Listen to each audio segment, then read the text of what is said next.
पूर्णले भक्तवांछित कल्पतरु श्रीकटिज्जत विनिंदित पीतांबरधारी भगवान श्री बालकृष्ण लाल की वांग्मयी प्रतिमूर्ति ग्रंथराज श्रीमद् भागवत महापुराण की।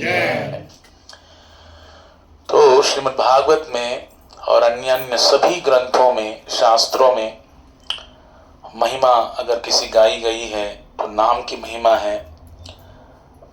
इसलिए श्री रूप गोस्वामी पाद हमारे 6 आचार्य है, 6 गोस्वामी। गोस्वामी का अर्थ होता है गो यानी इंद्रिया, जिन्होंने अपनी इंद्रियों पर नियंत्रण स्थापित किया और उस इंद्रियों का जो विषय है वो भगवान को बनाया।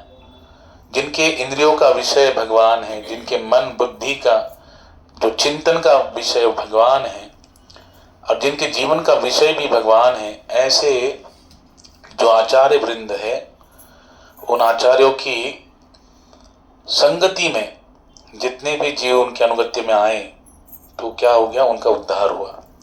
तो अनंत महिमा शास्त्रों में संतों की भी गाई गई, नाम की भी गाई गई, धाम की भी गाई गई और भगवान की भी गाई गई और श्रीमद् भागवत की भी गाई गई। भगवान के नाम संकीर्तन, भागवत की कथा, भगवान के विग्रह सेवा की भी महिमा गाई गई। इस प्रकार से अगर देखा जाए तो हम शास्त्र की संगति को या शास्त्र की जो रहस्य को तभी जान पाते हैं जब हम किसी वैष्णव के संगति में आते हैं। और शुद्ध वैष्णव की संगति में आने के बाद फिर हमें उस रहस्य को जानकारी प्राप्ति हो जाती है, जो यथावत भगवान ने जैसे कही है उस प्रकार से हमको जानकारी प्राप्त होती। क्यों? क्योंकि भगवान कहते एवं परंपरा प्राप्तम इमं राजश्रय विदुष कालिने महता योगो नष्ट परंतप। गीता में भगवान 4थे अध्याय में कह रहे हैं कि परंपरा से वो ज्ञान भगवान श्री कृष्ण से वो प्रकट होते हुए एक से दूसरे को, दूसरे से तीसरे को ऐसा प्राप्त होते जा रहा है और हम तक पहुंच पाया भगवत गीता के माध्यम से। बताओ, भगवान ने गीता का ज्ञान प्रस्तुत किया कुरुक्षेत्र में, द्वापर के अंत में, रणभूमि में, और वही भगवान के अवतार वेदव्यास ने उस गीता को महाभारत में रचना कर दिया हम सबके उद्धार के लिए। तो बिना भगवत कृपा के या बिना किसी आचार्य की कृपा के हम भगवान के तत्व को नहीं जान सकते। और भगवत कृपा का जो मूल स्रोत है, श्रद्धावान लभते ज्ञानम, भगवान गीता में कहते हैं। तो श्रद्धा का बीज भी कैसे मिलता है? किसी आचार्य की कृपा से ही मिलता है, किसी संत और शुद्ध वैष्णव की कृपा से मिलता है। इसलिए हमारे जीवन में हम कुछ कर न पाए, भक्ति करे ना करे, लेकिन एटलीस्ट किसी वैष्णव की संगति प्राप्त करने की कोशिश करनी चाहिए, उनकी सेवा करनी चाहिए। मैं हमेशा कहता आया हूं, कहता रहता हूं और कहता रहूंगा कि मेन हमारे जीवन का जो लक्ष्य है, क्योंकि हमारा स्वभाव ही है, हमने श्रीमद् भगवद गीता के 8वें अध्याय में अर्जुन भगवान श्री कृष्ण से 7 प्रकार के प्रश्न पूछते हैं। उसमें से एक प्रश्न पूछा है किम अध्यात्मम, अध्यात्म क्या है? तो भगवान वहां पे गीता के 8वें अध्याय के 3रे श्लोक में वर्णन करते हैं स्वभावम अध्यात्म उच्यते, कि हम सभी जीवात्माओं का जो मूल स्वभाव है वही अध्यात्म कहलाता है। और हम सभी का मूल स्वभाव है जीवेर स्वरूप है कृष्णेर नित्य दास, हम भगवान के दास है। और उसी दासो अहम, कि हम भगवान के दास है, तो हमारा कार्य केवल एक है, भगवान की सेवा करना। और देखो, जब हम सेवा करते हैं ना, आप देखिए किसी की सेवा करने से आपको जो आनंद प्राप्त होगा, समाधान प्राप्त होगा, अपने मनुष्य देह की सार्थकता प्राप्त होगी और अन्य किसी भी साधन से नहीं प्राप्त होगी। इसलिए सेवा को परम कर्तव्य मानते हुए उसको प्राधान्य देना चाहिए, अपने जीवन में अमूल्य स्थान देना चाहिए और उसको धारण करके, आचरण करके दूसरों को प्रसन्नता देने के लिए, यहाँ तक कि ठाकुर को, उनके वैष्णव को, उनकी सेवा करके प्रसन्न करने का अगर हम प्रयास करेंगे तो निश्चित रूप से हरि इससे क्या हो जाते हैं? प्रसन्न हो जाते हैं। क्योंकि बिना हरि कृपा के अब मोहि भा भरोसा हनुमंता, बिनो हरि कृपा मिल ही नहीं संता।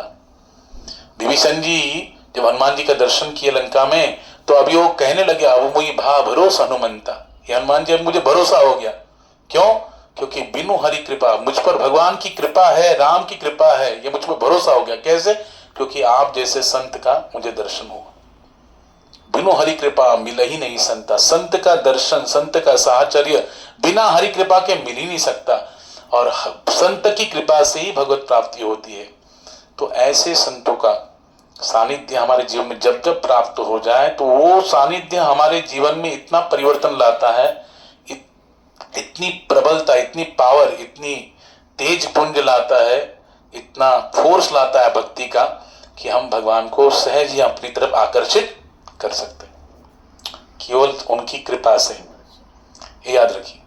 इसलिए हमारे वैष्णव परंपरा में जब भी किसी आचार्य का आविर्भाव होता है या किसी भी आचार्य का तिरुभाव होता है, यानी उनका इस जगत में अवतरण होना और इस जगत से जब उनका प्रयाण होता है, नित्य लीला में प्रविष्ट होते हैं, तो उन दिनों को बहुत गणमान्यता होती है। जैसे जयंती और पुण्यतिथि, ये बहुत महत्वपूर्ण होती है, क्योंकि उस समय अगर उनकी उस जयंती को और पुण्यतिथि को हम अगर अच्छे प्रकार से सेलिब्रेट करेंगे, उनकी महिमा का गायन करेंगे, उनके जीवन के अनुभव को हम अपने जीवन में धारण करने के लिए श्रवण करके धारण करेंगे, तो निश्चित रूप से उनकी कृपा हमको प्राप्त हो। तो आज जो है, आज का दिन भी बहुत महत्वपूर्ण है। पौष मास का शुक्ल पक्ष की तृतीया। आज के दिन क्या हुआ था, दो आचार्य, उसमें से एक छह गोस्वामी से एक गोस्वामी है, श्रील जीव गोस्वामी, जो वृंदावन गए हैं उनको मालूम है ना। सप्त देवालय में एक देवालय है श्री राधा दामोदर, है ना। श्री राधा दामोदर मंदिर के जो सेवित विग्रह है, जिन्होंने उनकी सेवा की, वो है श्रील जीव गोस्वामी। और आज श्रील जीव गोस्वामी की क्या है, पुण्यतिथि, यानी तिरोभाव दिन, डिसअपीयरेंस डे। तो हमारे आचार्य बहुत सुंदर प्रकार से, नरोत्तम दास ठाकुर का ये भजन है, जो जीव गोस्वामी के शिष्य भी है। जीव गोस्वामी ने उनको शिक्षा भी प्रदान की। तो बहुत सुंदर भाव है। पहले इसको हम श्रवण करेंगे, फिर भागवत की तरफ मुड़ेंगे, क्योंकि बिना हरि कृपा, बिना संत की कृपा से हरि की कृपा नहीं मिलेगी। भागवत की कृपा भी, अगर भागवत को देखा जाए तो भागवत में भी भगवान के चरित्रों का वर्णन है और भगवान के भक्तों के चरित्र का वर्णन है। भगवान के भक्तों के चरित्र को वर्णन श्रवण करने से क्या होता है, भगवान की भक्ति की तरफ हमारी रुचि और भी बढ़ जाती है। दृढ़ संकल्प के साथ हम भगवान की भक्ति की तरफ और भी आगे बढ़ते हैं। इसलिए भक्तों के चरित्र को श्रवण करना चाहिए। इसलिए अब देखेंगे तो नाभा गोस्वामी जी ने 108 भक्तों का चरित्र भक्तमाल नाम के ग्रंथ में वर्णन किया था। तो बहुत महत्वपूर्ण होता है। और जिन्होंने अपने जीवन में समस्त जीवन भगवान के चरणों में अर्पण कर दिया, ऐसे महाभागवतों के अगर चरित्र को हम श्रवण करेंगे तो उनके जीवन में उन्होंने कैसे कैसे साधन किया, कैसे भगवान को प्रसन्न करने के लिए जो भी भक्ति में सेवाएं की, उसका हमें श्रवण करके अपने जीवन में आचरण करने के लिए हम प्रयास भी कर सकते हैं। इसलिए हमको श्रवण करना चाहिए। तो जयानिलो प्रेम धन करुणा प्रचुर, हे न प्रभु कोथा गेला आचार्य ठाकुर। जयानिलो प्रेम धन करुणा प्रचुर, हे न प्रभु कोथा घेला आचार्य ठाकुर। कहाँ मोरा स्वरूप रूप, कहाँ सनातन, कहाँ दास रघुनाथ पतित पावन। कहाँ मोर भट्ट जुग, कहाँ कबीरा, एक काले कोथा गेला गोरा नटरा। पाषाणे कोटिबो माथा, अनले पाशिबो গৌরাঙ্গ গুণের নিধি কোথা গেলে পাবো, সেসব সঙ্গীরা সঙ্গে যে কৈলা বিলাস, সে সঙ্গ না পাইয়া কান্দে নরোত্তম দাস। যে অনিল প্রেম ধন করুণা প্রচুর, হেন প্রভু কোথা গেলা आचार्य ठाकुर। तो आचार्यों का आज डिसअपियरेंस डे है, तिरोभाव तिथि है, पुण्य तिथि है। उसमें से एक है श्री जगदीश पंडित। इनका आविर्भाव हुआ था गुवाहाटी में, आंचल गांव है, उसमें उनका जन्म हुआ। उनके पिताजी का नाम कमलाक्ष भट्ट और उनके छोटे भाई का नाम था महेश भट्ट। इनकी पत्नी का नाम था श्री दुखिनी देवी और इनके पुत्र का नाम था रामचंद्र स्वामी। तो ये बहुत सुंदर ऐसे भक्त थे भगवान के। भगवान श्री चैतन्य महाप्रभु के रूप में जब कृष्ण अवतरित हुए कलयुग में, हाँ, गौरांग रूप में धारण करके, तो गौरांग की सानिध्य को प्राप्त करने के लिए, कृष्ण के सानिध्य को प्राप्त करने के लिए ये अपने गांव को छोड़कर गंगा तट पे आके विराजमान हो गए। गंगा तट पे रहने लगे, उनके भाई भी उनके पास रहने लगे। तो एक बार महाप्रभु चैतन्य के दर्शन करने के लिए मायापुर में गए। तो चैतन्य महाप्रभु ने कहा कि आप क्या करो, जगन्नाथपुर में जाओ और जगन्नाथपुर में जाके आप वहां पे प्रचार करो, नाम का प्रचार करो। तो जैसे वहां पे गए तो जगन्नाथपुरी में आराध्य देव कौन है, बोलो जय जगन्नाथ स्वामी की। तो जगन्नाथ जी का दर्शन किया, जगन्नाथ से प्रार्थना की, तो जगन्नाथ उनकी प्रार्थना से प्रसन्न हो गए और जगन्नाथ के श्री विग्रह उनको प्राप्त हो गए। जगन्नाथ के श्री विग्रह उनको स्वयंभू विग्रह प्राप्त हुए। वो इतनी आनंद से भरकर, हाँ, उनको प्रेममय सेवा करने के लिए अपने ग्राम लेके गए। एक यशोदा ग्राम करके था, उसमें लेके गए। वहां पे उनको प्रतिष्ठित किया मंदिर बांधकर और वहां पे सेवा करने लगे। श्रीमन चैतन्य महाप्रभु और नित्यानंद प्रभु यानी कृष्ण बलराम स्वयं उस ग्राम में कई बार आते थे और उत्सव को सेलिब्रेट करते थे। जैसे हम लोग कैसे अनेक प्रकार के उत्सव सेलिब्रेट, जन्माष्टमी हो, राधाष्टमी हो, जगन्नाथ रथ यात्रा हो, ये सेलिब्रेट करते कि नहीं। जहां जहां जगन्नाथ जी का मंदिर होता है उसका एक नियम होता है। क्या नियम होता है कि साल में एक बार भगवान जगन्नाथ जी को क्या करना चाहिए, रथ पे आरूढ़ करके उनका रथ यात्रा सेलिब्रेशन, उत्सव मनाना चाहिए। क्योंकि भगवान जगन्नाथ जी का एक स्वभाव है, भगवान बड़े दयालु है। इतने दयालु है ठाकुर जी, जो उनके मंदिर में नहीं पहुंच सकते हैं, भगवान स्वयं रथ में आरूढ़ होकर उन तक पहुंचते हैं ताकि उनका दर्शन करके उनका जीवन कृतार्थ हो, लाभ प्राप्त हो, सार्थक हो जाए। तो ये उत्सव मनाते थे ठाकुर जी उनके ग्राम में जाकर, जगदीश पंडित जी के। तो एक बार जगदीश पंडित जी की जो माता वाइफ है दुखिनी देवी, तो महाप्रभु जैसे वहां पे उनके ग्राम में जाते थे, सेलिब्रेशन करते थे, वहीं पर रहते थे, उनके घर में जैसे रहते थे। तो कुछ दिन रहने के बाद जब जगन्नाथपुरी जाने लगे महाप्रभु, तो वहां पर श्री जगन्नाथ जगदीश पंडित जी की जो वाइफ है, पत्नी है दुखिनी देवी, बड़ी दुखी हो गई भगवान के विरह में कि अभी चैतन्य महाप्रभु छोड़ के चले जाएंगे, भगवान हम छोड़ के जाएंगे, हम कैसे रह पाएंगे। तो इतना विरह कातर उनकी भावना को देखकर चैतन्य महाप्रभु ने क्या किया, अपने श्री विग्रह उनको प्रदान की। तो उनका जो मंदिर है जशोदा ग्राम में, वहां पे जगन्नाथ देव जी है, श्री राधा वल्लभ जी के श्री विग्रह है और गौर निताई के श्री विग्रह है। तो गौर निताई कैसे प्राप्त हुए, पहले नहीं थे।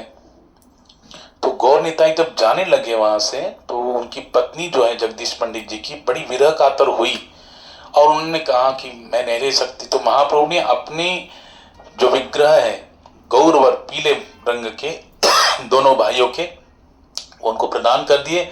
बोले मैं इसी स्वरूप में, इसी विग्रह स्वरूप में तुम्हारी सेवाओं को स्वीकार करूंगा, इसलिए तुम इसी स्वरूप में मेरी सेवा करो। वहां पे वो सेवा करने लगी। तो वहां पे बताते हैं कि ये जगदीश पंडित और हिरण्य भागवत, ये वही यज्ञ पत्नियां थी। आप भागवत में देखेंगे, दशम स्कंद में कथा आती है, भगवान कृष्ण बलराम एक बार बहुत गोचारण करते हुए बहुत भूखे थे, ग्वाल वालों को भेज दिया कि पास में ब्राह्मण लोग क्या कर रहे, यज्ञ कर रहे। और यज्ञ के भोक्ता कौन है? भगवान ने गीता के 5वें अध्याय के 29वें श्लोक में कहा है, भोक्ता राम यज्ञ तपसाम सर्वलोक महेश्वरम। समस्त यज्ञों की तपस्या भोक्ता कौन है? भोक्ता मतलब भोगने वाला। तो वो कौन है? कृष्ण है। वही कृष्ण की प्रसन्नता के लिए यज्ञ कर रहे। जाओ उनको कहो कि कृष्ण बलराम यहाँ पर खड़े भूखे हैं, आप थोड़ा उनके लिए अन्न प्रदान कर दीजिए।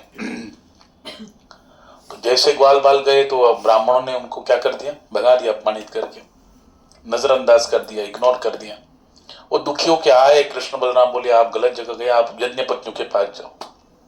और वहां ब्राह्मण पत्नियों को जिसे पता लगा, वो ब्राह्मण पत्नियों ने आकर कृष्ण को गोदी में बिठाकर खिलाने लग गई, संतुष्ट कर दिया। फिर भगवान कहते कि जाओ अभी वापस।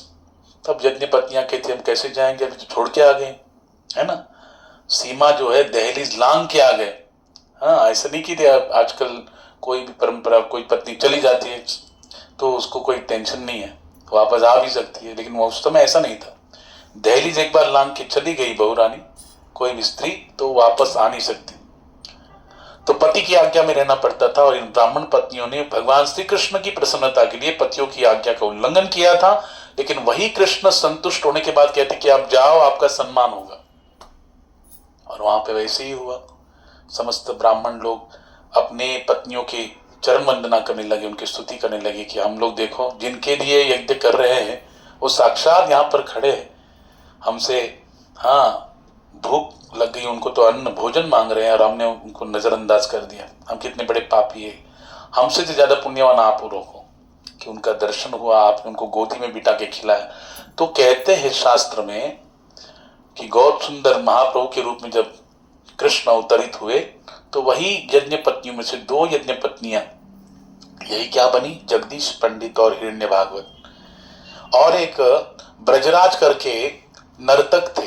भगवान जब कृष्ण अवतरित थे ब्रजधाम में, तो एक ब्रजराज करके नर्तक थे, ठाकुर जी के सामने नृत्य करते थे भगवान की प्रसन्नता के लिए।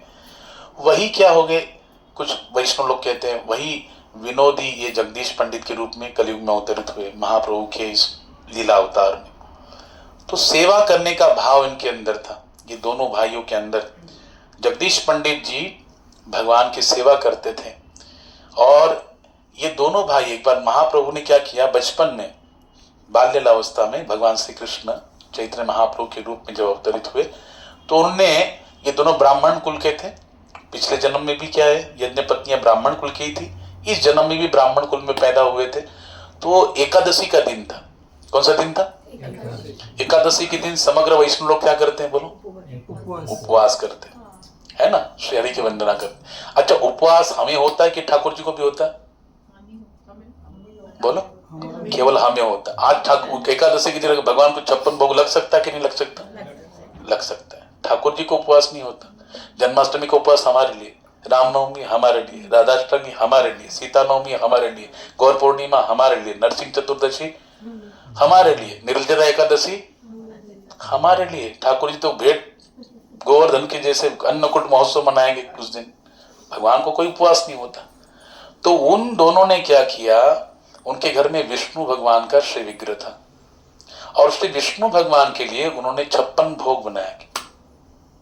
56 भोग बनाया, क्योंकि आज भगवान का मुख्य एकादशी पर्व है, प्रिय तिथि है ठाकुर जी। तो हम हमको उपवास है, ठाकुर जी थोड़ी है, तो हम भगवान को बनाएंगे। तो 56 भोग बनाया तो भगवान को समर्पित करेंगे। तो वहां पे गौर सुंदर रोने लग गए अपने घर में। सची माता टेंशन में आ गई, इतना क्यों रो रहे हैं? जगन्नाथ मिश्र टेंशन में आ गए, इतना क्यों रो रहे हैं? सारी अगल बगल वाली महिलाएं आ गई, पड़ोसों वाली आ गई, क्यों रो रहे हैं? हाँ, गौरांग क्यों रो रहा है, क्या कारण है? तो पूछा गया महाप्रभु से, चैतन्य महाप्रभु क्यों रो रहे हैं आप, क्या कारण है, क्या चाहिए आपको? बोले कि देखो ये मेरे 2 भक्त हैं। कौन? जगदीश पंडित और हिरण्य भागवत। ये ब्राह्मण कुल के ब्राह्मण लोग है, ब्राह्मण पंडित है, इनके घर में आज एकादशी उन्होंने मनाया है। एकादशी स्वयं तो उपवास रख रही, विष्णु भगवान के लिए क्या बना है बोलो?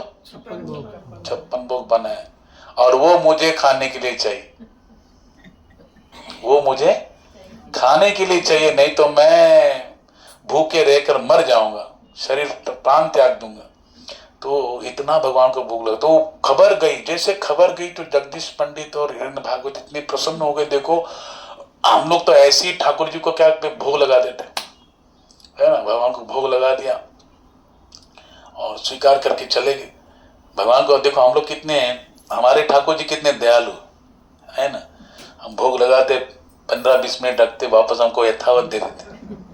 56 लगाएंगे तो ऐसा नहीं कि 50 ही देंगे, नहीं, पूरा 56 का 56 लौटा देंगे। खाओ भाई, मैं खाया तो आप भी खाओ।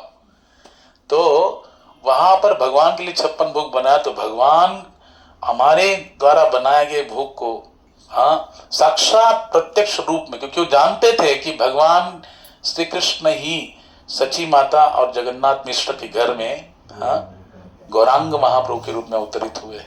और देखो ये प्रमाण है, ऐसे कोई ये नहीं है, भगवान का अवतार होता है ना, इसका प्रमाण होता है। सबसे बड़ा प्रमाण क्या है? शास्त्र प्रमाण। और भागवत में अगर आप पढ़ेंगे, भागवतम के 10वें स्कंद में गर्गाचार्य स्वयं कह रहे हैं कि भगवान जब कलयुग में अवतरित होते तो पीत वर्ण धारण करते, गौरांग रूप धारण करते। अनेक पुराणों में वर्णन है कि भगवान जब आते हैं तो इस कलयुग का युग धर्म जो है नाम संकीर्तन, उसका प्रचार करने के लिए आते। एक महाप्रभु के पार्षद है वासुदेव घोष, वो कहते हैं श्री राधार भावे बे गौरा अवतार, हरे कृष्ण नाम गौर करिल प्रचार। भगवान स्वयं कृष्ण गौरांग महाप्रभु के रूप में आए, राधा रानी के अंग कांति भाव धारण करके, और क्या किया? हरे कृष्ण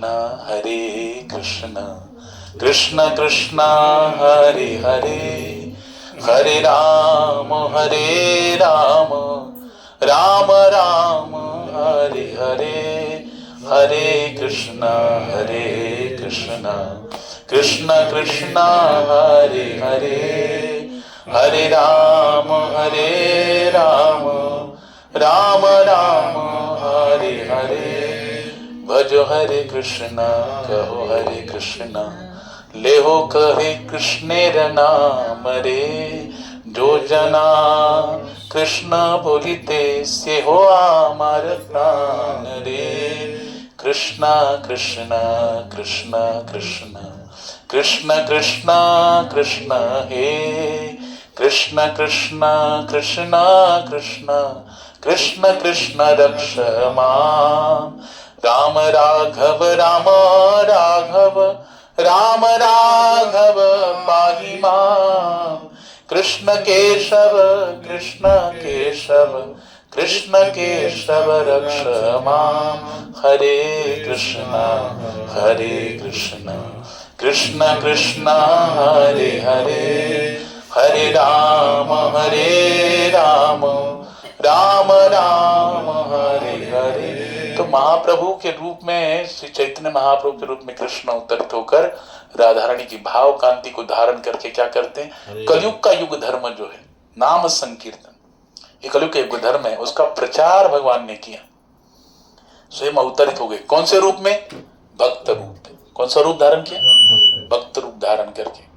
और ये जगदीश पंडित जो है और हिरण्य भागवत, इनके द्वारा ठाकुर जी अपने पार्षदों के, निजी पार्षदों के द्वारा 56 भोग को भी ग्रहण किए। श्री जगदीश पंडित जी एक बार देखो, गोवर्धन दास नाम के बहुत महाप्रभु के पार्षद थे, बड़े अमीर थे।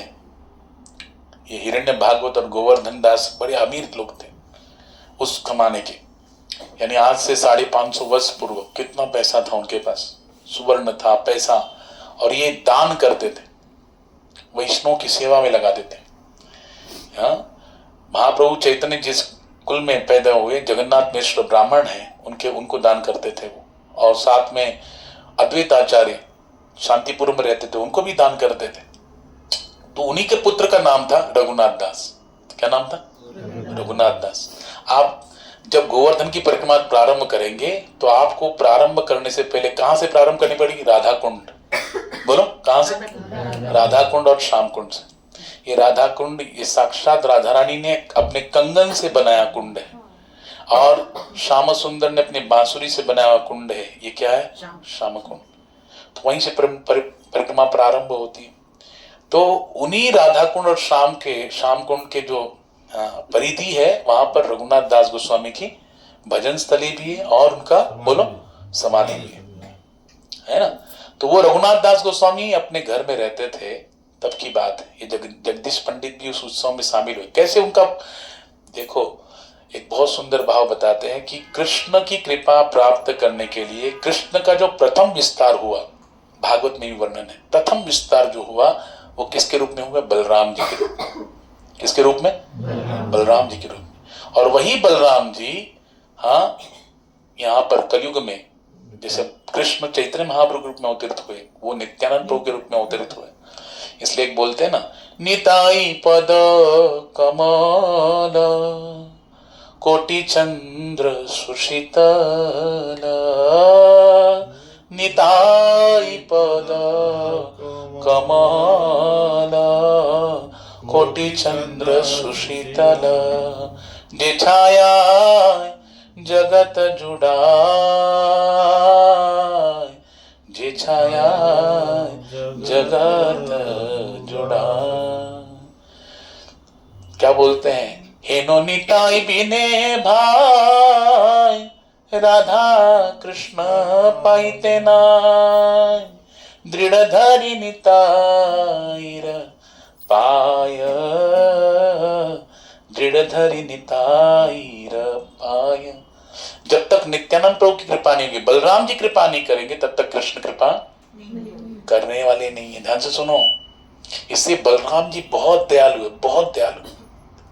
वही बलराम जी जब नित्यानंद प्रभु के रूप में आते तो जगाई मधाई उन पर अत्याचार कर रहे हैं, मटका फेंक के मार देते हैं, लहूलुहान होते, फिर भी महाप्रभु गुस्सा होकर उनको नष्ट करना चाहते, तो नित्यानंद प्रभु बोलते नहीं, इनको मत मारो, आप इनको प्रेम दो, आप इनको कृष्ण प्रेम दो। ये नित्यानंद प्रभु कह रहे हैं, इतने दयालु है। तो वहां पर रघुनाथ दास गोस्वामी ने सोचा कि देखो, अगर मुझे कृष्ण की कृपा चाहिए तो मुझे बलराम जी का पहला क्या मिलना पड़ेगा? कृपा। तो वहां पर पनियाटी में श्री नित्यानंद प्रभु यानी बलराम जी वहां पे विद्यमान थे भक्तों के साथ।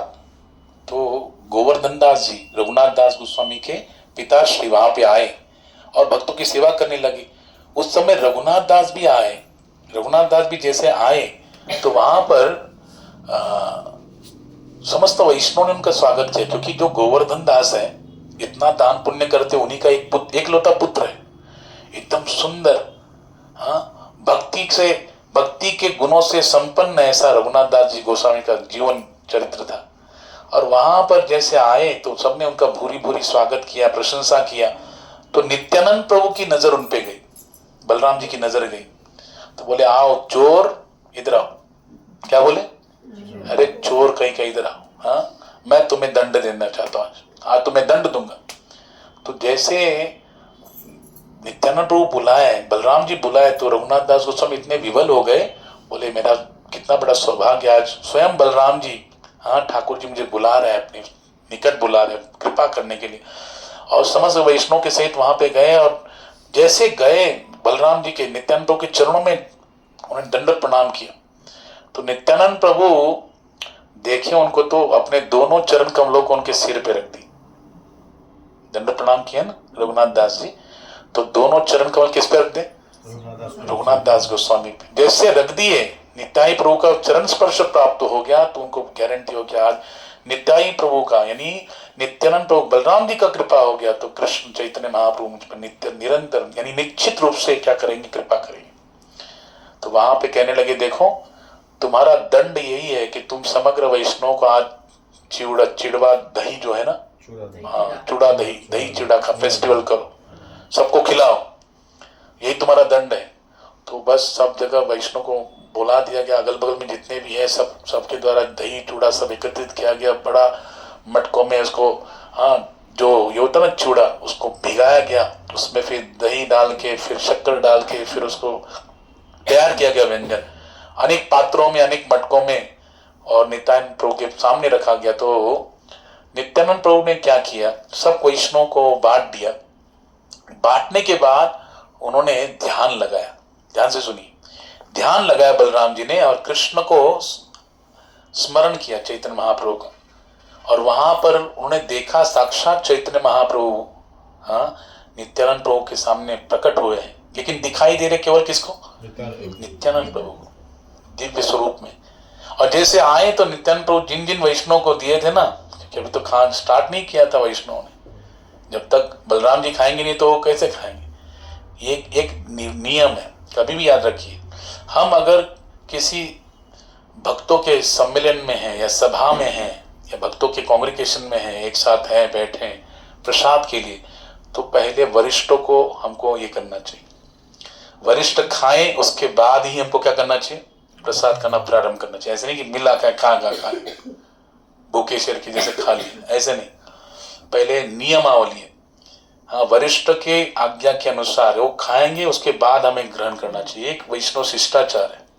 नित्यानंद प्रभु अभी जैसे देखे महाप्रभु आए हैं, उन्होंने क्या किया, समग्र वैष्णव के जो पात्र थे, मटके थे, उसमें से वो निकाला, चूड़ा दही निकाला और महाप्रभु के इतने खिलाने लगे, घूम घूम के खिला रहे, क्योंकि सब जगह ऐसे राउंड करके बैठे ना, कहाँ ये वैष्णव यहाँ बैठा, ये वैष्णव वहाँ वहाँ वहाँ, सबके पास जाके उनके पात्र से वो चूड़ा दही लेके महाप्रभु चैतन्य खिला रहे, पूरा खिला दिया।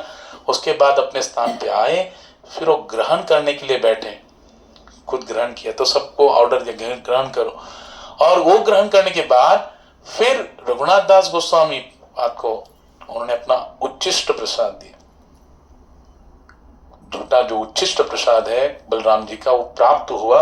और जैसे उनकी कृपा प्राप्त हुई, पहले तो क्या हुआ? चरण स्पर्श, और दूसरा उनका उच्चिष्ट प्रसाद, यानी चरण धूलि प्राप्त हुई और उच्चिष्ट प्रसाद प्राप्त हुआ। तब रघुनाथ दास गोस्वामी को कंफर्म हो गया कि मेरा पर पूरा बलराम जी की कृपा बरस गई है, अब कृष्ण मुझे निश्चित कृपा करेंगे, महाप्रभु निश्चित कृपा करेंगे। और उसके उपरांत वो फिर सब छोड़ के फिर चले गए, समझे कि नहीं? फिर वहां पे स्थित हो गए वृंदावन में। तो कहने का भाव क्या, पहला कृपा किसका होना चाहिए? बलराम जी का होना चाहिए। हाँ, जब तक हेनो निताय बिने भाई, राधा कृष्ण पाइते नाय, दृढ़ धरी धरो निताई पाय, दृढ़ धरी निताई पाय। हाँ, क्या बोलते? निताई करुणा हवे, ब्रजे राधा कृष्ण पावे। नित्यानंद प्रभु की कृपा होगी, बलराम जी कृपा होगी, तो वृंदावन धाम में किसकी कृपा प्राप्त होगी, दर्शन प्राप्त होगा? साक्षात राधा कृष्ण का सम्मिलित रूप जो है वो दर्शन प्राप्त होगा, साक्षात प्रकट हो जाएंगे। लेकिन बलराम जी कृपा होने के बाद ही, अन्यथा नहीं। इसलिए रघुनाथ दास गोस्वामी वहां पे नित्यानंद प्रभु की कृपा प्राप्त करके फिर वहां पे गए, कहां पे? राधा कुंड में, समझेगी नहीं? हाँ, तो ये जगदीश पंडित जी भी उस पनीहाटी में जो चूड़ा दही फेस्टिवल हुआ था उसमें ये भी सम्मिलित है। इन्होंने पूरा लाइफ टाइम उनका सेवा किया, गौर निताई का, कृष्ण बलराम का। और पौष मास की शुक्ल पक्ष की तृतीया तिथि में उन्होंने अपना ये शरीर भगवत धाम को प्राप्त करा दिया, लीला में प्रवेश हो गए। ये श्री जगदीश पंडित जी का जीवन चरित्र है। और हमारे 6 गोस्वामी हैं, मैंने जैसे बताया, उसमें से राधा दामोदर की सेवा करने वाले श्री जीव गोस्वामी। जीव गोस्वामी के पिताजी का नाम था अनुपम। क्या नाम था? अनुपम। और उनके 2 चाचा थे, ताऊ, ताऊ बोलते हैं हम लोग, है कि नहीं? तो कौन थे? श्री रूप गोस्वामी और श्री सनातन गोस्वामी। रूप गोस्वामी किसको सेवा की? राधा गोविंद। आप जाएंगे ना वृंदावन में तो गोपीनाथ जी के आगे, गोपीनाथ बाजार में कौन सा है बोलो? गोविंद जी। और वही गोविंद जी कहाँ पर है? जयपुर में। हाँ, ठाकुर की कृपा से, आप सब वैष्णव कृपा से, आशीर्वाद से दर्शन हो जाता है हर साल। लेकिन इतना सुंदर दर्शन है आपको, मैंने तो भेजा भी था आप लोगों को। सोचिए वो जो भीड़ जो है ना, वो मॉर्निंग का था। मंगला होती है 5 बजे। कितने बजे? 5 बजे। जितने भी जयपुर के निवासी सब आते हैं, और आते हैं बराबर आ जाते हैं 10 मिनट पहले। और ये याद रखो, भगवान जैसे अभी समझो यहाँ पे कोई बड़ा नेता आ जाए, हाँ, समझो सुधीर गुप्ता प्रभु जी के यहाँ पे बोले देवेंद्र फडणवीस की मैं आ रहा हूँ, हाँ, तो क्या होगा बोलो? सुधीर गुप्ता प्रभु जी इसको और चमकाएंगे, है कि नहीं? हाँ, बोल दिया कि बस 15 दिन में मैं आ रहा हूँ, ये दिन में आ रहा हूँ, तो पूरा चमका देंगे, उनका स्वागत का तैयारी करेंगे, बैंड बजा लाएंगे, पटाखे फोड़ेंगे, सबको तैयारी, सब लोग तैयारी में खड़े रहेंगे। भले देवेंद्र फडणवीस बोले कि मैं 8 बजे आ रहा हूँ, आ जाए 10 बजे, लेकिन 10 बजे तक खड़े रहेंगे कि नहीं रहेंगे? हाँ, वो 8 बजे आएंगे तो हम 7:30 बजे तक, 7 बजे से रेडी हो जाएंगे, 6 बजे से रेडी तैयार हो जाएंगे। तो एक मुख्यमंत्री आते तो हम इतनी तैयारी करते, भगवान आने वाले हैं, भगवान का अल्टर खुलने वाला है, भगवान हमको दर्शन देने वाले हैं, तो हमको आरती से 10 मिनट पहले वहां पे क्या होना चाहिए? उपस्थित होना चाहिए, कि भगवान का द्वार खुले और हम वहां पे उपस्थित हो। ऐसा नहीं कि भगवान का द्वार खुल गया फिर हम लोग जा रहे हैं, ऐसा नहीं। तो मैंने वहां पे देखा कि कितना भाव है उन जयपुर वासियों के अंदर राधा गोविंद जी के लिए, कि देखो वो तो अपना काम धाम करते, सब कुछ करते ना, संसार में रह के सब अपना गृहस्थ धर्म का पालन कर, लेकिन कितना भाव है। सुबह भोर कौन, अभी इतनी ठंड है बताओ, यहाँ पे इतना ठंड है, वहां पे कितना जबरदस्त है।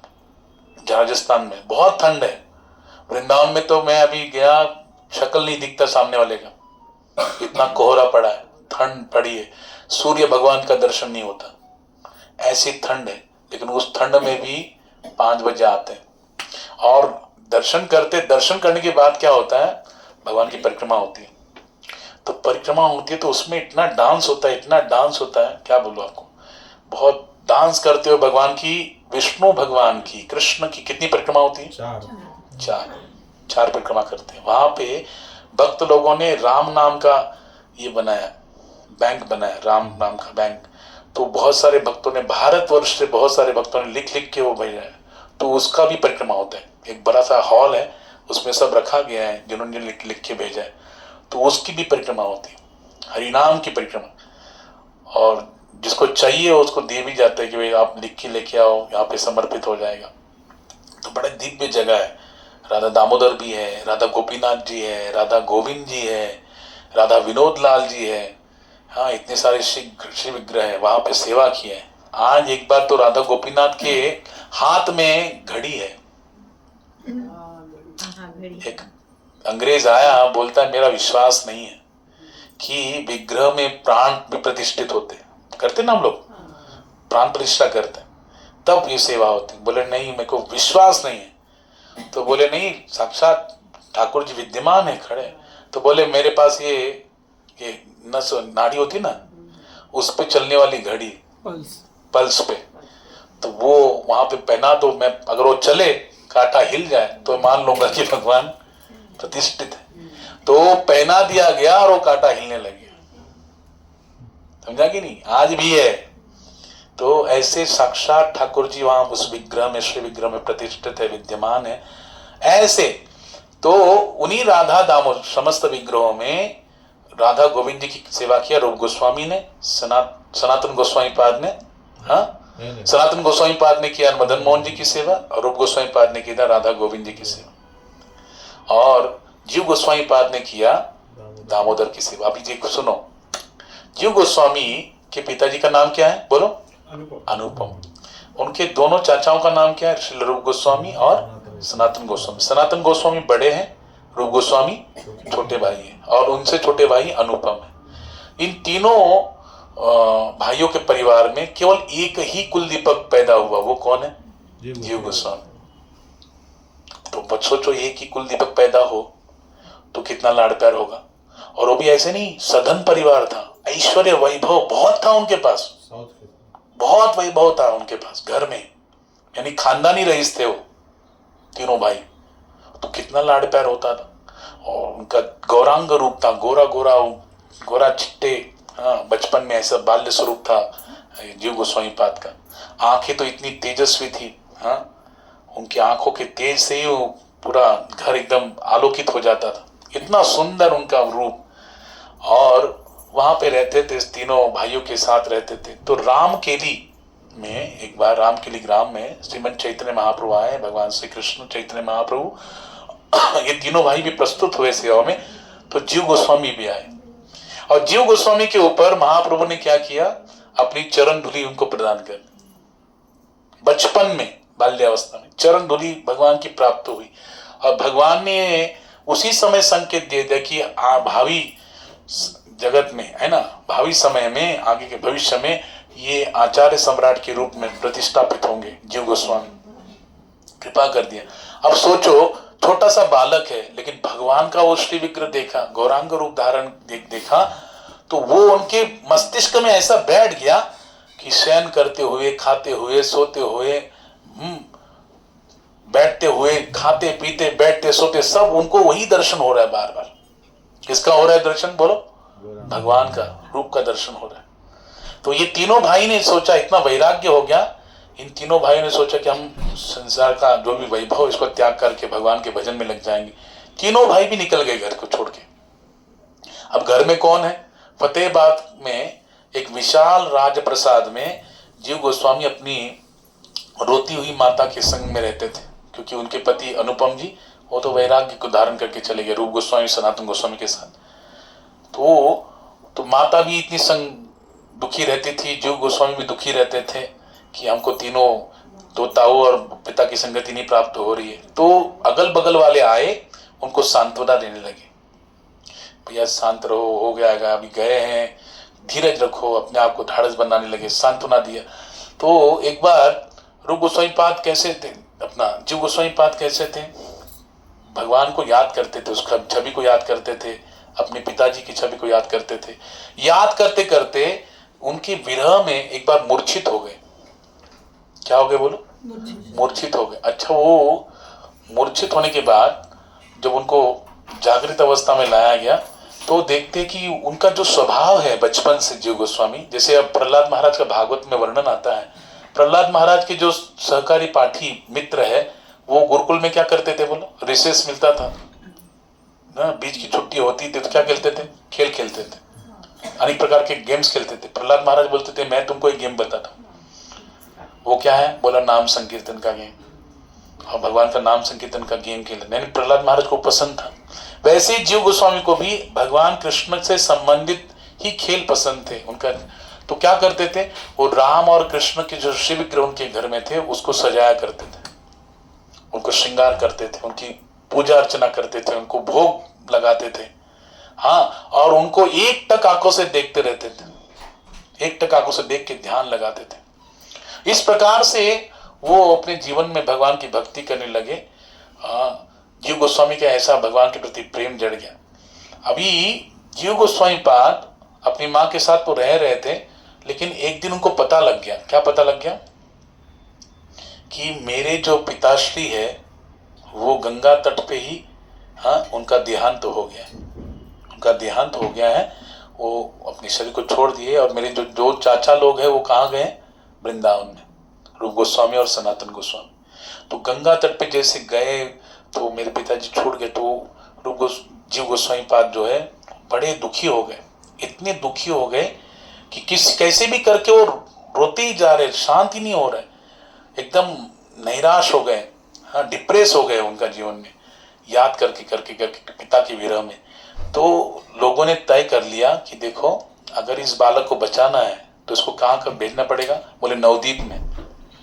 नवदीप में बलराम जी के चरणों का आश्रय प्राप्त करेगा, उनकी कृपा हो जाएगी ना, तब ये बालक बचेगा, अन्यथा बचेगा वाला है नहीं। तो जीव गोस्वामी को कहाँ भेजा गया? नित्यानंद प्रभु के पास, नवदीप में। जैसे नित्यानंद प्रभु को पता लगा कि जीव गोस्वामी आए, नित्यानंद प्रभु वहां पे, देखो आप चैतन्य महाप्रभु का जो बर्थ प्लेस है आप सब लोग जानते होंगे, उसके पास ही पहले कौन सा है? श्रीवास आंगन है। ये श्रीवास कौन है? देवर्षि नारद जी का अवतार है। और वहीं पर महाप्रभु अक्सर क्या करते थे? नाम संकीर्तन किया करते थे। तो नित्यानंद प्रभु वहीं पे आए थे और जैसे ही जीव गोस्वामी पाद आए, दहलीज पे आए, द्वार पे आए, वहीं पे प्रणाम किया, झुककर लोटांगन दंडवत प्रणाम किया। तो नित्यानंद प्रभु और श्रीवास ठाकुर आए, उनको उठाया, बलराम जी ने अपने गले से आलिंगन कराया। जैसे आलिंगन किया और भाव विभोर हो गए, पुनश्च दंडवत प्रणाम किया। और फिर नित्यानंद प्रभु ने, बलराम जी ने उनका हालचाल पूछा, क्या चल रहा है परिवार में, कैसे सब लोग कैसे, सब हालचाल पूछा। और फिर वहीं पे उस दिन संकीर्तन हुआ, प्रसाद भी श्रीवास ठाकुर के घर में खा के वहीं पे रह गए। दूसरे दिन बलराम जी के साथ वो कहाँ गए? सची माता के घर में गए। जहां पे भगवान श्री कृष्ण चैतन्य महाप्रभु के रूप में अवतरित हुए, योगपीठ मायापुर, सची माता जगन्नाथ मिश्र के घर में गए तो वहां पर देखा बरामदे ने सची माता श्वेत वस्त्र धारण करके बैठी है और चिंतन में लगी है। क्योंकि सची माता ने कहा था, ये सची माता कौन है? यशोदा का जो द्वापर युग में यशोदा है वही क्या बनी है? सची माता। जो नंद महाराज है वही क्या बने? जगन्नाथ मिश्र बने। इसलिए कृष्ण का जब अवतार होता है गोकुलाष्टमी, उसके ऊपर हम लोग क्या मनाते बोलो? कौन सा महोत्सव मनाते कृष्ण जन्माष्टमी के बाद? नंद महोत्सव। कौन सा महोत्सव? नंद महोत्सव मनाते कि नहीं? सेलिब्रेशन करते हैं भगवान का जन्म को। वैसे ही जब महाप्रभु अवतरित हुए तो जगन्नाथ मिश्र फेस्टिवल होता है। कौन सा फेस्टिवल होता है? जगन्नाथ मिश्र फेस्टिवल होता है वहां पे। तो उनके घर में जाने के बाद जीव गोस्वामी पाद, नित्यानंद प्रभु और जीव गोस्वामी गए तो सची माता को पता लगा। सची माता ने कहा अपने नौकर से कि जाओ तुम उसको चरण धो लो, और नित्यानंद प्रभु के चरण धोले गए। फिर उन्होंने प्रणाम किया नित्यानंद प्रभु ने सची माता के चरणों में और कहा कि देखो ये एक बालक आया है, भक्त है जीव गोस्वामी, इसके ऊपर भी आप दया करो। और वहां पर उन्होंने क्या किया, महाप्रभु की माता सची माता ने साक्षात जीव गोस्वामी के मस्तक पर क्या किया, अपना प्रेम भरा आशीर्वाद के रूप में दिया और तुम्हें कृष्ण भक्ति, शुद्ध कृष्ण भक्ति प्राप्त हो, आशीर्वाद दिया। किसने आशीर्वाद दिया? सची माता ने। साक्षात यशोदा मैया जो है स्वरूप सची माता ने जीव गोस्वामी को आशीर्वाद दिया। और जीव गोस्वामी फिर वहां पे कुछ दिन रहे, नवदीप में घूमे, महाप्रभु की लीला स्थलियों में घूमे। उसके बाद फिर नित्यानंद प्रभु की आज्ञा लेकर काशी में गए और काशी के रास्ते वृंदावन गए। काशी में गए तो वहां पे मधुसूदन वाचस्पति नाम के बड़े एक महात्मा थे, यानी व्याकरण पढ़ाने वाले, भागवत सिद्धांत पढ़ाने वाले। लेकिन वो किसके शिष्य थे? ये शिष्य थे सार्वभौम भट्टाचार्य के। जब श्रीमन चैतन्य महाप्रभु जगन्नाथपुरी में गए थे ना, तो वहां का जो राजा था उड़ीसा का, प्रताप रुद्र, उसके मंत्री थे सार्वभौम भट्टाचार्य। और जब महाप्रभु का अष्ट सात्विक भाव देखा, युगायितम निमीषेन चक्षुषा प्रावृषायितम शून्यायितम जगत सर्वम गोविंद विरहीन में नयनम गलदश्रुधारया वदनम गदगद रुद्धिया गिरा पुलकर्णिचितम बभुः कदा तव नाम ग्रहणी भविष्यति। तो अवतार देखा कि अष्ट सात्विक भाव प्रकट हुए। वही सार्वभौम भट्टाचार्य चैतन्य महाप्रभु को क्या किए, अपने घर में लेके गए और 7 दिन तक उनको क्या कर रहे हैं, वेदांत सुनाया। महाप्रभु सुनते गए चुपचाप, और फिर 7 दिन के बाद पूछते तुमको कुछ सुना है, कुछ समझ में भी आ रहा है कि बस तुम ऐसे बैठे आते हो बैठते हो, जैसे आप लोग बैठे सामने, है कि नहीं? बैठे मन में क्या क्या विचार कर रहे मुझे मालूम नहीं, लेकिन महाप्रभु चैतन्य को तो मालूम था, वो साक्षात भगवान है। तो वहां पर सार्वभौम भट्टाचार्य पूछते कि 7 दिन से मैं तुमको बता रहा हूँ, वेदांत सुना रहा हूँ, वेदों का ज्ञान, तुम्हें कुछ अंदर घुस रहा है कि बस ऊपर से चला जा रहा है? तब महाप्रभु चैतन्य ने बोला 7 दिन में आपने कौन से दिन में क्या क्या सुना है, उसमें क्या क्या गलतियां है, उसका सब खंडन मंडन किया। तो उसके बाद वो उनके शिष्य बन गए। और उन्हीं सार्वभौम भट्टाचार्य के शिष्य थे मधुसूदन वाचस्पति, जो काशी में रहते थे, जिनको भागवत सिद्धांत भगवान चैतन्य महाप्रभु ने जैसे समझाया था सार्वभौम भट्टाचार्य को, वैसे समझाया था वाचस्पति को, मधुसूदन वाचस्पति को, अपने शिष्य को। तो वही मधुसूदन वाचस्पति के पास कौन गए? ये जीव गोस्वामी काशी में, उनके पास वो पढ़ा। उसके बाद वृंदावन में गए। वृंदावन में जैसे गए तो अपने 2 चाचा, कौन? रूप गोस्वामी और सनातन गोस्वामी के सन्निधि में आए। रूप गोस्वामी ने जैसे देखा, सनातन गोस्वामी ने देखा, तो उनको बड़ा प्रेम से सांत्वना प्रदान की, उनको जानकारी ली कि परिवार में सब कैसे हैं, क्या है। और फिर उनका जैसे भाव देखा कि यहीं पे रहकर सेवा करना चाहते हैं, बड़े विरक्त भाव से, तो जीव गोस्वामी को दीक्षा दिया। क्या दिया? दीक्षा दिया, है ना।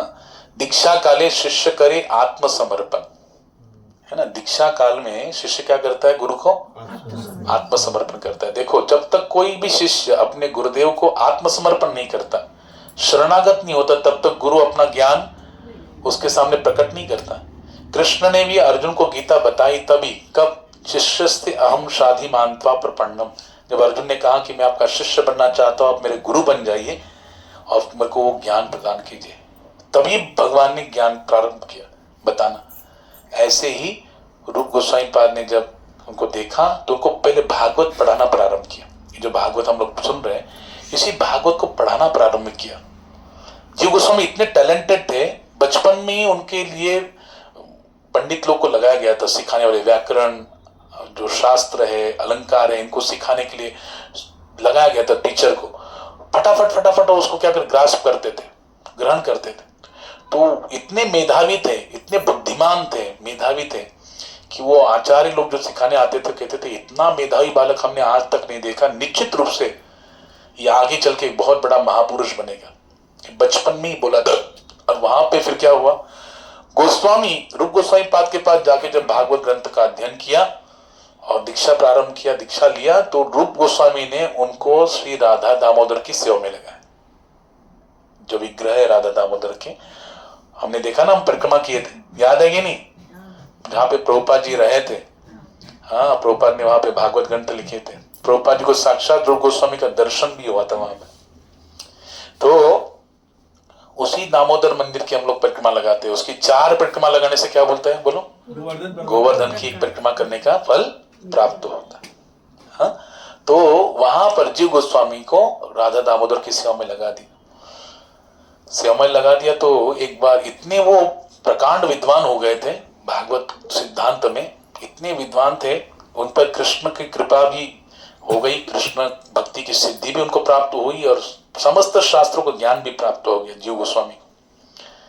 तो एक बार रूप गोस्वामी पाद का एक ग्रंथ है, उसका नाम है भक्ति रसामृत सिंधु। क्या नाम है बोल? भक्ति रसामृत सिंधु उन्होंने लिखा। तो रूप गोस्वामी पाद बोले कि भैया थोड़ा इसमें संशोधन कर लो, कुछ गलतियां होगी, कुछ ऊपर नीचे, तुम्हें तो व्याकरण का बहुत बड़ा ज्ञान है, थोड़ा देख लो, कुछ होगा तो करेक्ट कर लेना, करेक्शन कर लेना। तो उन्होंने किया। तो उन्होंने जब किया, हाँ, तो वहां पर कहते हैं उसका नाम पड़ा दुर्गम संगमणि। उस संक्षिप्त टीका का नाम क्या हुआ, दुर्गम संगमणि, भक्ति रसामृत सिंधु के ऊपर। और 1476 में सनातन गोस्वामी पाद ने भी श्रीमद् भागवतम के 10वें स्कंद पर एक टीका लिखी थी। भगवान की लीला वर्णन है ना, बचपन की, वृंदावन की, गोकुल की, फिर मथुरा की, द्वारका की, सब लीला, उस पर सनातन गोस्वामी पाद ने भी एक ग्रंथ लिखा। उसका नाम है श्री वैष्णव तोषणी। क्या नाम है? हाँ। और उन्होंने भी कहा कि जीव तुम भी क्या करो, इस पे भी संशोधन करो, मैंने ग्रंथ लिखा देखो। तो जीव गोस्वामी ने उस पर भी संशोधन किया और संक्षिप्त रूप से एक टीका लिखी, उसका नाम है लघु वैष्णव तोषणी। लघु यानी छोटी सी, हाँ, लघु वैष्णव तोषणी नाम के उन्होंने एक टीका लिखी। और समग्र जितने भी आचार्य हो रहे उस समय, रघुनाथ दास गोस्वामी, भट्ट गोस्वामी, गोपाल भट्ट गोस्वामी, ये समग्र आचार्यों का काल था। उनके द्वारा जो भी प्रस्तुति होती थी ग्रंथों की, उससे सारा वृंदावन का जो जितने भी भक्त लोग हैं उनमें सारा कृष्ण प्रेम सराबोर हो रहा था, सब लोग लाभान्वित हो रहे थे। एक आदर्श शिष्य कैसा होना चाहिए, ये भी जीव गोस्वामी पाद ने अपने जीवन में दिखाया। जीव गोस्वामी क्या करते थे, ये दोनों भी उनके चाचा है ना, हाँ, तो रूप गोस्वामी और सनातन गोस्वामी के लिए क्या करते थे, पानी लेके आते थे। किस लिए? स्नान के लिए। अच्छा, उनको तेल लगाते थे, तेल से मालिश करते थे। एक बार श्रील प्रभुपाद जी का एक शिष्य था और उसने क्या किया, न्यूयॉर्क में रहता था प्रभुपाद जी, जब न्यूयॉर्क में गए थे प्रचार करने के लिए, तो उसको थोड़ा घमंड था कि देखो मेड इन इंडिया, ऐसे बहुत सारी होता है, made in Japan, made in China, तो मेड इन न्यूयॉर्क क्या होगा। बोले उसने गुलाब होता है ना, गुलाब की पंखुड़ियों से एक अर्क बनता है, अत्तर बनता है, हाँ, और वो ऑयल बनता है, सॉरी अत्तर नहीं, ऑयल बनता है गुलाब की पंखुड़ियों से।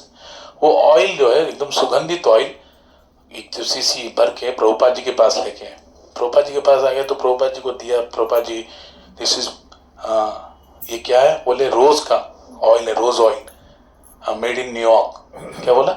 Made in New York.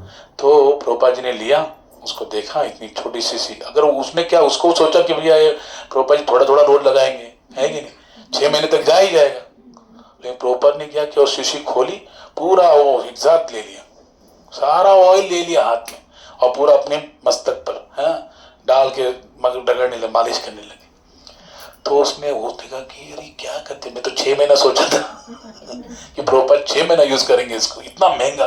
उस समय का सोचो 1966 की बात है, उस समय $40 से $50 में उसने खरीदा था वो इतनी सी गुलाब की ऑयल। तो उसको देख कर अवाक रह गया, प्रोपर ने तो एक ही टाइम में उसको यूज कर लिया। 6 महीना तो बहुत बड़ी बात है, एक ही टाइम में यूज कर लिया।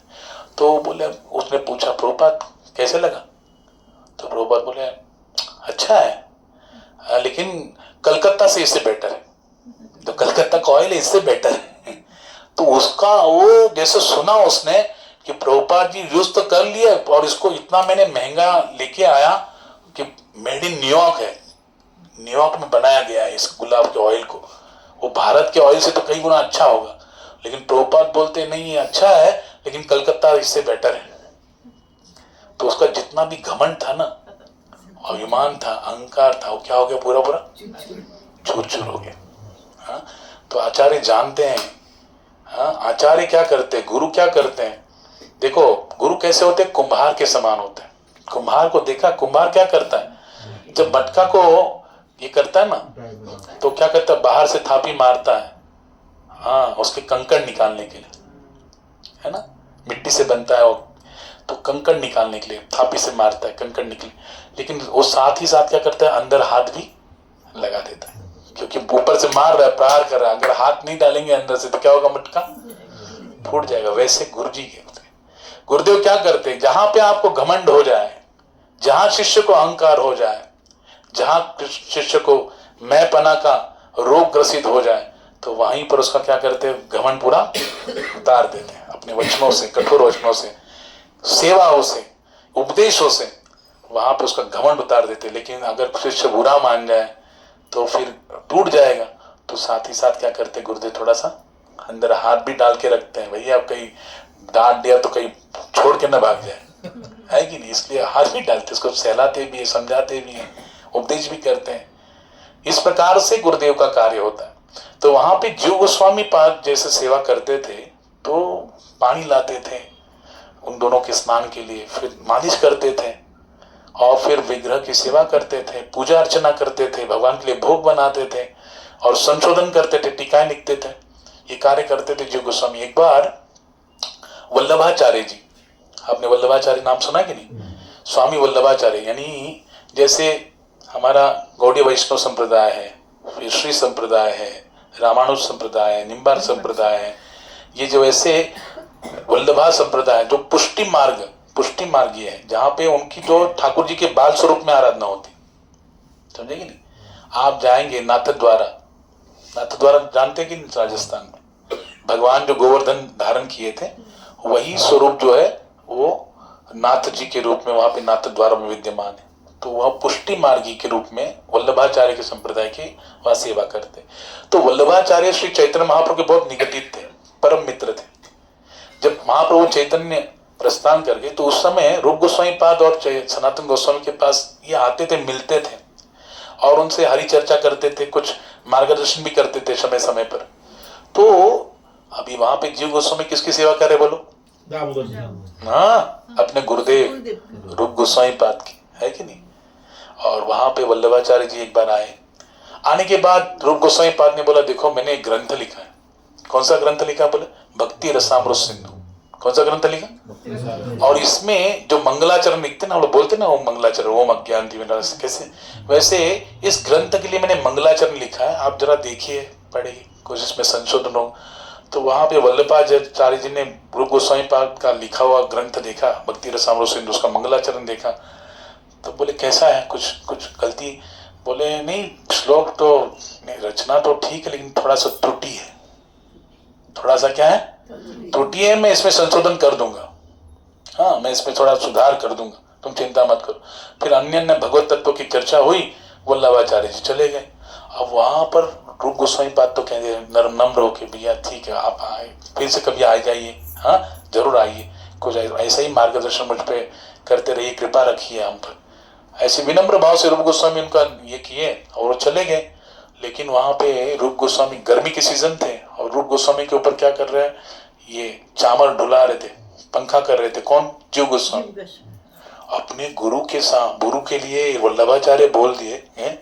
वो सोचते हैं अरे रूप गोस्वामी पाद ने जो लिखा है भक्ति रसामृत सिंधु, उसके मंगलाचरण में ये क्या संशोधन करेंगे, वो ऑलरेडी संशोधित है ना, मैंने तो उसको संशोधन किया, उन्होंने भी संशोधन किया, ये क्या ऐसा बड़ा संशोधन करेंगे। इतना गुस्सा आया उनको, मेरे गुरु के रचना पे इन्होंने संदेह किया और बोलते मैं संशोधन करूंगा।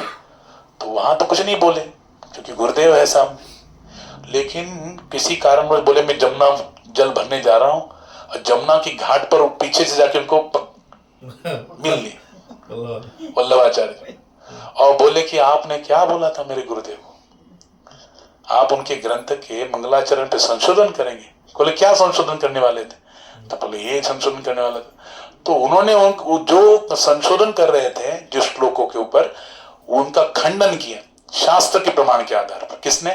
जीव गोस्वामी ने। किसके? वल्लभाचार्य जी के। तो जीव गोस्वामी ने ऐसा किया, खंडन कर दिया, तो वल्लभाचार्य जी बोले वाह वाह वाह, क्या शास्त्र का ज्ञान है, शास्त्र प्रमाण के आधार खंडन किया, बहुत प्रसन्न हुए। अब ये लीला तो हो गई, इसके बारे में गुरुदेव रूप गोस्वामी को मालूम है क्या? नहीं, मेरे शिष्य ने ऐसे कारनामा किया, नहीं मालूम है। वो आए, आश्रम में आए, रहने लगे। दूसरे दिन वल्लभाचार्य जी आए रूप गोस्वामी को मिलने के लिए, और बोले कि शास्त्र चर्चा हुई। बोले थे ये कौन है, ये जीव गोस्वामी कौन है इसका क्या परिचय है, और इसका शास्त्र ज्ञान तो बड़ा गंभीर शास्त्र ज्ञान है इसके पास, भाई इसने तो मुझे खंडन कर दिया। तो रूप गोस्वामी पाद कहते हैं देखो ये मेरा भतीजा है, मेरे भाई का लड़का है, अच्छा है, ज्ञान है उसको शास्त्र का, कुछ अपराध हो गया तो क्षमा कर दीजिए। बोला नहीं बहुत अच्छा है, उसको शास्त्र ज्ञान बहुत बढ़िया है। ऐसे बोल के शास्त्र चर्चा हो गई, वल्लभाचार्य फिर चले गए।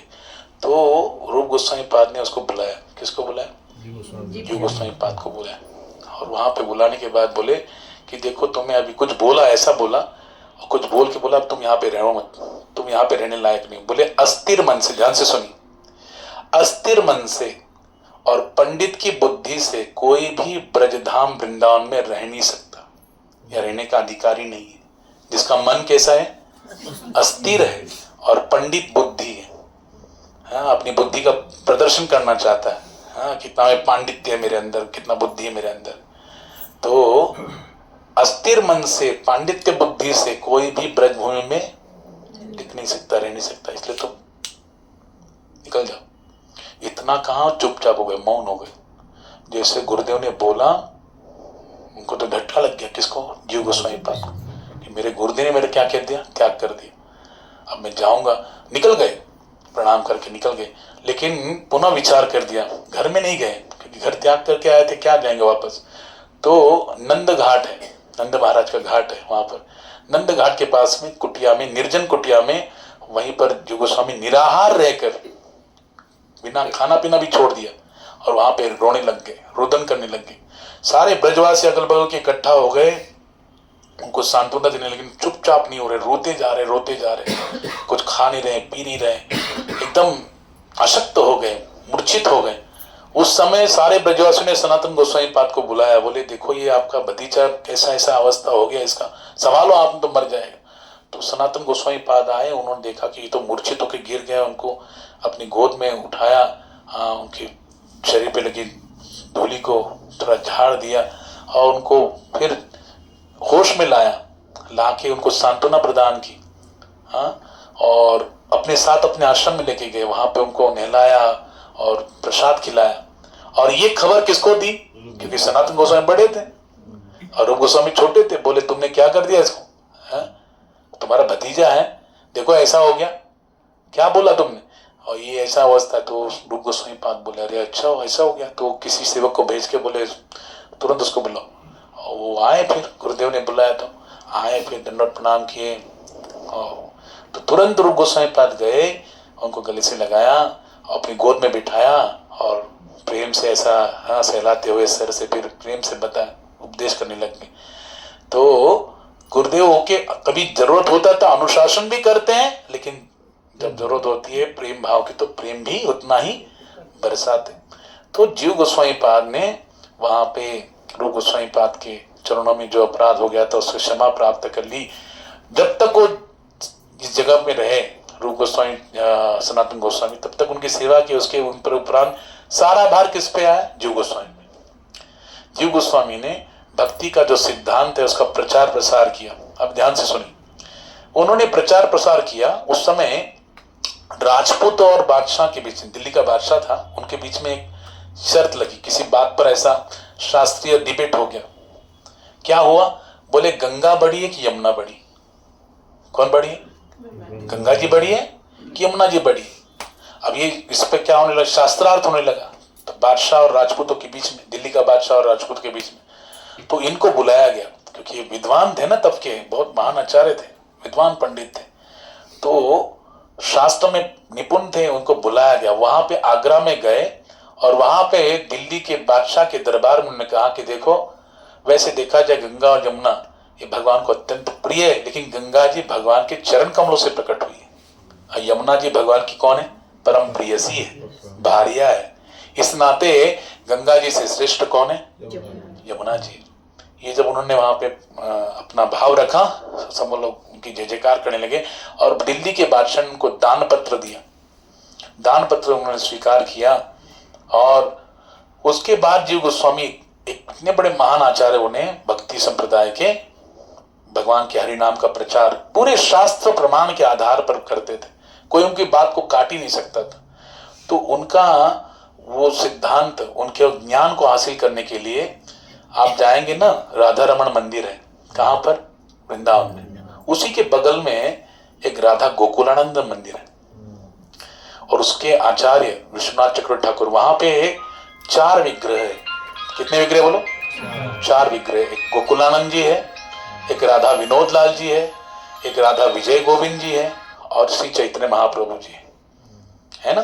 तो जो विनोद लाल जी है वो किसके? लोकनाथ गोस्वामी पाद, जिनको भगवान श्री कृष्ण चैतन्य महाप्रभु ने वृंदावन को पहले भेजा था कि भैया आप पहले जाओ।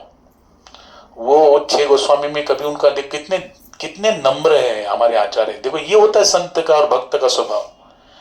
भक्त कभी भी अपनी जय जयकार, अपना प्रसिद्धि, अपना फेम ये नहीं चाहता, लेकिन भगवान इतना दया करते हैं अपने भक्त पर, इतना प्रेम करते हैं कि वो खुद ही अपने भक्त का क्या करते? प्रसिद्धि करा देते हैं। लोकनाथ गोस्वामी कभी अपने जीवन काल में शिष्य को नहीं स्वीकार किए, उन्होंने प्रण लिया था, लेकिन नरोत्तम दास ठाकुर उनके एक में शिष्य बने। वो क्या करते थे? पहले के शिष्य बनने के लिए बोले नहीं, मना कर दिया। तो कोई बात नहीं, मना करने के लिए हम आपको छोड़ेंगे नहीं, मैं तो आपको गुरु बना के रहूंगा। तो सुबह सुबह वो लोग जाते थे ना शौच आदि क्रिया के लिए, लोकनाथ गोस्वामी वन में जाते थे सुबह सुबह शौच के लिए। तो जब शौच करके निकल जाते थे तो उस स्थान को झाड़ू से क्या करते थे? नरोत्तम दास ठाकुर क्लीन करते थे, और उतना एरिया क्लीन करते थे। अभी एक दिन पूरा लोकनाथ गोस्वामी पाद देख रहे, ये कौन झाड़ के एकदम क्लीन कर देता है? ऐसे कितने दिन निकल गए। एक बार फिर लोकनाथ गोस्वामी रात को ही एक पेड़ के पीछे छिपके रहे और देखा कि नरोत्तम दास ठाकुर आकर क्या करते हैं। तो फिर भी नहीं बोले, नहीं बोला, नहीं दूंगा। फिर चैतन्य महाप्रभु ने कहा कि तुम उसको दीक्षा दो। तब जाके उन्होंने अपने पूरे लाइफ में एक शिष्य बनाया, वो नरोत्तम दास ठाकुर। वही नरोत्तम दास ठाकुर लोकनाथ गोस्वामी के अनुग्रहित, और गोपाल भट्ट गोस्वामी जो राधा रमण के प्राकट्य करता है, शालिग्राम से प्रकट हुए राधा रमण जी। देखो आप उनका विग्रह कितना सुंदर है। तो उन्हीं गोपाल भट्ट गोस्वामी के अनुग्रहित शिष्य थे श्रीनिवास आचार्य, वो भी, और श्री हृदय चैतन्य प्रभु करके पार्षद थे महाप्रभु के, उनके शिष्य थे श्यामानंद। ये तीनों, नरोत्तम दास ठाकुर और कौन? श्यामानंद, और कौन बोला मैंने? गोपाल भट्ट। नहीं, श्रीनिवास आचार्य। इन तीनों को शिक्षा प्रदान किया, भागवत कथा, भागवत सिद्धांत, भागवत तत्व को पूरा उन्होंने पढ़ाया, व्याकरण पढ़ाया, संस्कृत पढ़ाया, भागवत सिद्धांत, अनेक शास्त्रों को पढ़ाया। किसने? जीव गोस्वामी, क्योंकि इतने बड़े आचार्य थे, इतने बड़े टीचर थे वो उस समय के वैष्णव संप्रदाय के। तो उन्होंने तीनों को पढ़ाया और उनको परिपक्व करके बोला जाओ प्रचार करो मेरे भी हरिनाम का, शास्त्र के आधार पर। समझा? ऐसे थे जीव गोस्वामी। उन्होंने कितने सारे ग्रंथों का संशोधन किया है, लेखन किया है। और वही उनका प्राकट्य कभी हुआ? उनका जन्म हुआ भाद्रपद मास, सन 1455 में 1455 में भाद्रपद मास के शुक्ल पक्ष की द्वादशी तिथि को श्रील जीव गोस्वामी का प्राकट्य हुआ इस धरती पर। और उनका 1540 में यानी 85 ईयर्स जिए। कितने? हाँ, 1455 से लेकर 1540 तक 85 ईयर्स के लाइफ में उनका जन्म हुआ भाद्रपद मास के शुक्ल पक्ष की द्वादशी के दिन। और उनका जो तिरुभाव यानी प्रयाण हुआ इस जगत से, भगवान के नित्य लीला प्रविष्ट हुए, वो 1540 में पौष मास के शुक्ल पक्ष की तृतीया के दिन, जो आज का दिन है। तो ये दोनों आचार्य श्री जगदीश पंडित और श्री जीव गोस्वामी, इनका आज क्या है बोलो? तिरुभाव तिथि है, पुण्य तिथि है, जिस दिन उन्होंने भगवत धाम को प्रयाण किया। ऐसे आचार्यों का आज तिरुभाव तिथि है। तो ऐसे समय में क्या करते हैं कि प्राकट्य और तिरुभाव, इसको वैष्णव समाज में बहुत बड़ी महत्वपूर्ण मान्यता है। और इस दिन आचार्य की क्या करते हैं? स्तुति गायन करते हैं, उनकी लीला चरित्र को श्रवण करते हैं, गायन करते हैं, जिससे उनकी क्या होती है बोलो? हमको कृपा प्राप्त होती। तो श्रीमद् भागवत में भी भगवान के चरित्र और भगवान के भक्तों के चरित्र का वर्णन। तो इसी द्वितीय स्कंद में भगवान के 24 अवतारों का वर्णन है। प्रथम अवतार भगवान का हुआ वो है सनातन, सनंदन और सनत कुमार इस रूप में। दूसरा अवतार हुआ भगवान का श्री वराह अवतार, जो हिरण्यकशिपु का बड़ा जो भाई, छोटा भाई था हिरण्याक्ष, भगवान ने क्या किया? वध कर दिया। तीसरा अवतार भगवान का हुआ भागवत में देवर्षि नारद के रूप में, जो भगवान के मन के अवतार है। साक्षात मन कृष्ण का कौन है? नारद जी। हाँ, और देखो वही नारद जी ब्रह्मा जी के मानस पुत्र के रूप में प्रकट हुए। मरीचि, अत्रि, अंगिरा, पुलस्त्य, क्रतु, भृगु, वशिष्ठ, दक्ष और नारद। नारद जी ये दशम पुत्र है, मानस पुत्र है ब्रह्मा जी के। वो पूर्व जन्म में क्यों थे बोलो? हमने प्रथम स्कंद में श्रवण किया ना, दासी पुत्र थे। लेकिन भक्तों की संगति, चतुर्मास में वैष्णव की संगति के द्वारा भगवान नाम में इतना मन लग गया कि अगले जीवन में साक्षात भगवान के अवतार, देखो देवर्षि नारद के रूप में अवतरित हुए। और भगवान ने देवदत्ता इमाम इमाम स्वर ब्रह्म विभूषिताम, भगवान ने देवदत्त नाम की वीणा उनको दिया, निरंतर नारायण नाम का भजन करते हैं। तो साक्षात मन के अवतार नारद जी है। चौथा अवतार भागवत में वो है नर नारायण। हाँ, यही भगवान ब्रह्मा जी के पुत्र और पुत्री शत्रुपा और मनु, इनकी पुत्री थी आकुति, उसका विवाह हुआ रुचि प्रजापति से, और वहीं पे भगवान का अवतार हुआ। हाँ, कौन सा? यज्ञ नारायण के रूप में। यज्ञ नारायण भगवान की जय। नर नारायण के रूप में भी अवतार हुआ ठाकुर जी। चौथा अवतार नर नारायण है। पांचवा अवतार हुआ देवहूति और कर्दम ऋषि के यहाँ पे कपिल भगवान। तो कपिल भगवान की, तो पांचवा अवतार हुआ कपिल भगवान के रूप में। छठवा अवतार हुआ अत्रि, ये कर्दम ऋषि की कन्या का नाम था अनुसुया। क्या नाम था? अनुसुया। और ब्रह्मा जी के मानस पुत्रों में एक मानस पुत्र थे अत्रि। हाँ, मरीचि, अत्रि। तो अत्रि का विवाह कैसे हुआ? अनुसुया से हुआ। और उनके यहाँ पे 3 पुत्रों ने जन्म लिया। ब्रह्मा विष्णु महेश आए थे कि नहीं?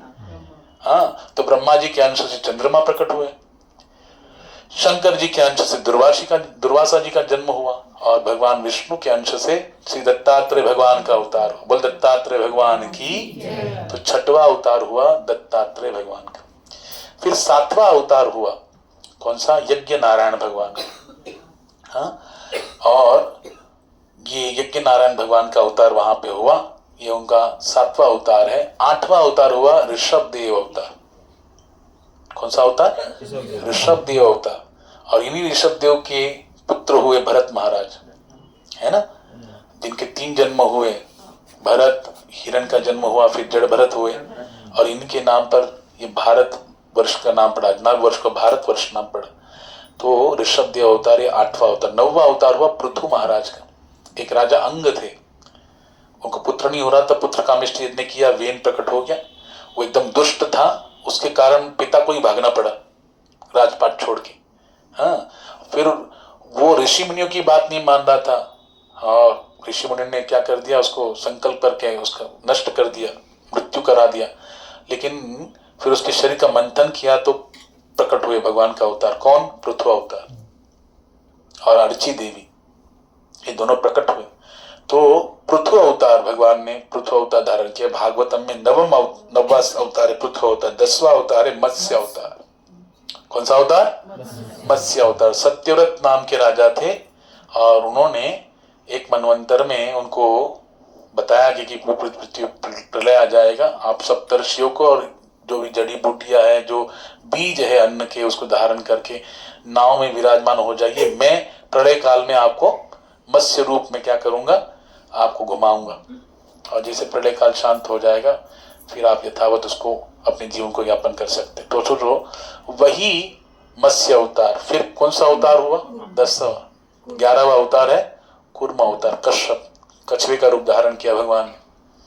और मंदराचल को, समुद्र मंथन की कथा भागवतम के 8वें स्कंद में आती है, वहां पे मंदराचल डूब रहा था तो भगवान ने कच्छप रूप धारण करके उसको धारण किया, वही एक कूर्म अवतार। फिर ये 14 रत्न प्रकट हुए, उसमें से अंतिम रत्न हुआ था कौन सा? अमृत। वो लेके कौन हुए? धन्वंतरी अवतार। और वही जब दैत्यों ने भगा के लेके तो मोहिनी अवतार। 13वां अवतार कौन सा है? मोहिनी अवतार। फिर 14वां अवतार है प्रहलाद महाराज की रक्षा के लिए नरसिंह अवतार। 5वां अवतार है बलि महाराज कि यहाँ पर भगवान ने कौन सा धारण किया? वामन अवतार। भगवान ने धारण किया वामन अवतार। कौन सा अवतार है बोलो? 15वां। 16वां अवतार है श्री परशुराम जी का अवतार। कौन सा? जमदग्नि ऋषि और रेणुका की यहाँ पे भगवान परशुराम के रूप में अवतरित हुए और सहस्त्र कार्तवीर्य अर्जुन का वध कर दिया। पृथ्वी को 21 बार निःशक्ति करके छोड़ा, ऐसे परशुराम। 17वां अवतार भगवान का वेदव्यास अवतार, जिन्होंने 4 वेद, 6 शास्त्र, 18 पुराण, महाभारत, इसकी क्या की? रचना की। वो 17वां अवतार। 18वां अवतार श्री रामचंद्र भगवान की, भगवान श्री रामचंद्र के रूप में अवतरित हुए। 19वां अवतार है भगवान श्री कृष्ण के बड़े भाई श्री बलराम जी महाराज की है। और फिर 20वें अवतार के रूप में कृष्ण कन्हैया लाल की, भगवान कृष्णचंद्र के रूप में अवतरित हुए। 21वां अवतार बुद्ध अवतार, हाँ, और 22वां कल की अवतार जो आने वाला है, और 23वां कहते हैं, 23 और 24 कहते हैं हंस अवतार। हंस अवतार में देवर्षि नारद जी को भगवान ने कृष्ण भक्ति का विज्ञान, जो ज्ञान है ना, वो प्रदान किया था, जिसके द्वारा नारद जी ने फिर उसको स्प्रेड किया, प्रचारित किया। लेकिन वो ज्ञान किसने दिया था? हंस अवतार में। और हयग्रीव अवतार में जो ब्रह्मा जी वेदों को प्रकट किए, उस वेदों को क्या किया था? चुराया था मधु और कैटभ नाम के राक्षस ने। तो उनका वध किया किसने? भगवान ने अवतार लिया हयग्रीव अवतार, जहां पे मधु और कैटभ नाम के असुरों का उन्होंने क्या किया? वध किया, वेदों की रक्षा की। ये हयग्रीव अवतार। ऐसे भागवत में भगवान के कितने अवतार का वर्णन है? 24 अवतारों का वर्णन है।